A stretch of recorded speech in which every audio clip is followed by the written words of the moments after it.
হায়দ্রাবাদকে গুড়িয়ে জয়ে ফিরল কেকেআর। আসুন পুরোটা জেনে নিই। কেকেআর চেয়েছিল ঘূর্ণি পিচ, পছন্দমতো পিচ পেয়েই ফের বিধ্বংসী হয়ে উঠল গতবারের চ্যাম্পিয়নরা। নাইটদের আটোসাটো বোলিংয়ের সামনেই কুঁকড়ে গেল রান মেশিন সানরাইজার হায়দ্রাবাদ। বিরাট ব্যবধানের ম্যাচ জিতে প্লে অফের দৌড়ে আবার প্রবলভাবে ফিরে এলো অজিঙ্ক্য রাহানেরা। গত কয়েকদিন ধরে প্রবল ডামাডোল হয়েছে কেকেআরের পিচ ঘিরে। কেকেআরের দাবি মেনে ইডেনের পিচে জল দেওয়া কমিয়ে দেওয়া হয়েছে, যার অর্থ হলো বল টার্ন করানোর যাবতীয় বন্দোবস্ত করা হয়েছে। পিচের ঘাস সেটে একেবারে ফ্যাটপেটে করে ফেলেছেন মাঠকর্মীরা। শেষ পর্যন্ত পিচ দেখে খুশি হয়েছেন নাইট অধিনায়ক রাহানে।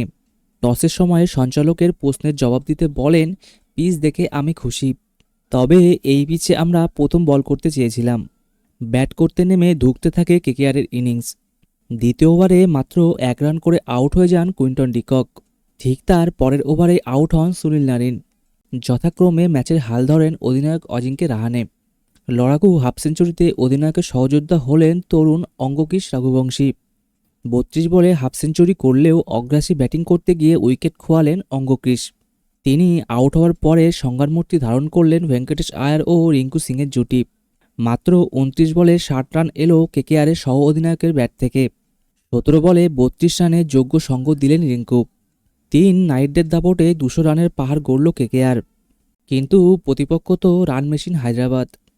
200 রানের পুঁজি কি যথেষ্ট হবে নাইট বোলারদের জন্যে? এই প্রশ্নটিই ছিল কেকেআরের ভক্তকুলের মনে। কিন্তু বল হাতেও ম্যাজিক দেখালেন বরুণ চক্রবর্তীরা। দ্বিতীয় বলেই ট্রাভিস হেডকে ফেরান ইম্প্যাক্ট প্লেয়ার বৈভব আরোরা। ভয়ঙ্কর ফর্মে থাকা ঈশান কিষানকেও আউট করেন তিনি। উল্টো দিক থেকে চাপ বাড়ালেন হার্ষিদ রানাও। তিনি তুলে নিলেন অভিষেক শর্মাকে। হেনরিক ক্লাসনের একার লড়াই কোনো কাজে আসেনি। 22 রানে 3 উইকেট বরুণের, 1 উইকেট পেলেন নারিনও। জোড়া উইকেট গেল আন্দ্রে রাসেলের ঝুলিতে।